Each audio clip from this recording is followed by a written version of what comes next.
Hazrat Ghous Saqalain radiyallahu ta'ala anhu, when he was a student at the University of Jamia Nizamiya Baghdad.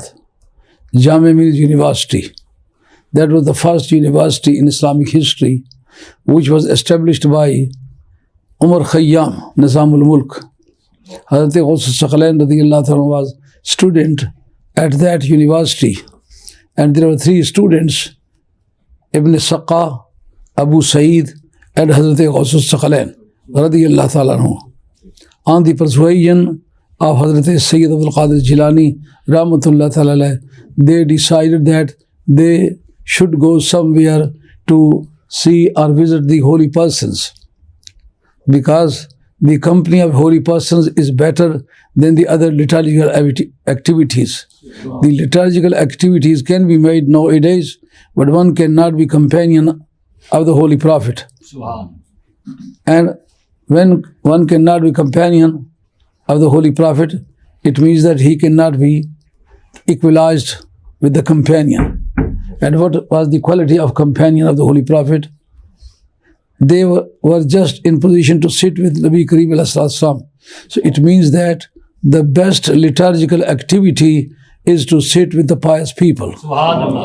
Therefore, they decided to go somewhere to visit the holy persons. In those days, there was a very highly spiritual person and a highly placed person, Ghous Baghdad. Sometimes he would appear, sometimes he would disappear. It was a matter of chance. They decided to meet with him. And they went there. During the journey, Ibn Saqqa said, I shall put the questions which would not be solved by Ghous Baghdad. Ghous Baghdad would not be in position to solve my questions. He would not be able to answer my questions. My questions are too hard to be answered by such a Sufi person.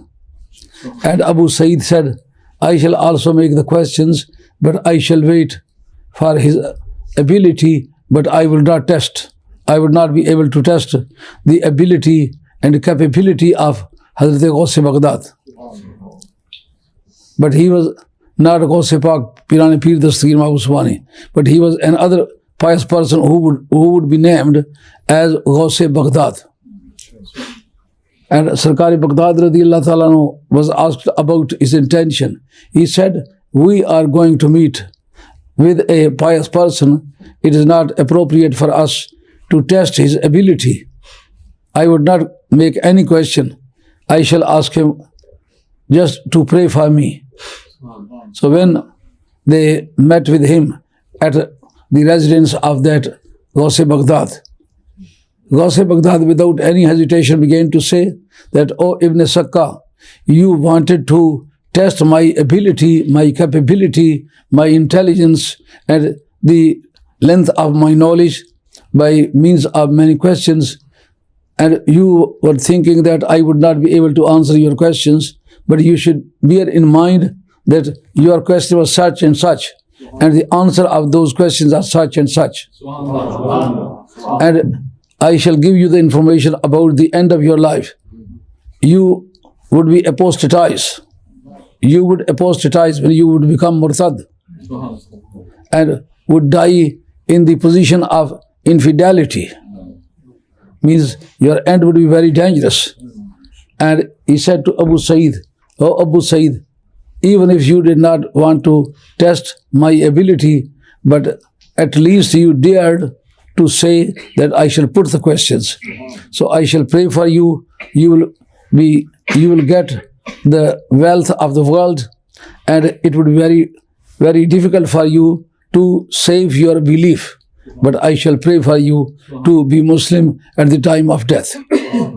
But when he paid attention to Sayyid Qadir Jilani, Rahmatullah Ta'ala, he said, it was written in Fatawa Hadithiyya by Imam Ibn Hajar Makki, who passed away in 974 or 76 or 77 or 78. These are 3 or 4 record made by the Muslim scholars. He writes in Fatawa Hadithiyya, page number 315. This subject starts from this page and ends on the 616. He says that this person who is sitting in front of me is Sayyid Abdul Qadir Jilani. The time will come when he would be able to say that this foot is on the neck of all of awliya Allah. It was predicted by Hazrat Ghous Baghdad. Hazrat Ghous did not say anything. He said he is a very respectable person and he is a very respectful person as well. And he is from the lineage of Nabi Kareem ﷺ. And he would be promoted spiritually at that stage that he would announce that this foot of mine is on the neck of totality of awliya Allah. And the piety of that person would be saved who would bow down in front of his foot. And the person who would refuse to bow down in front of Sayyid Al-Qadir Jilani, his piety would be cancelled forever. And he would not be able to be called a Waliullah. The piety would depend on the foot of Hazrat Ghous radiyallahu ta'ala anhu. So it was predicted at the time of studentship of Sayyid Al-Qadir Jilani.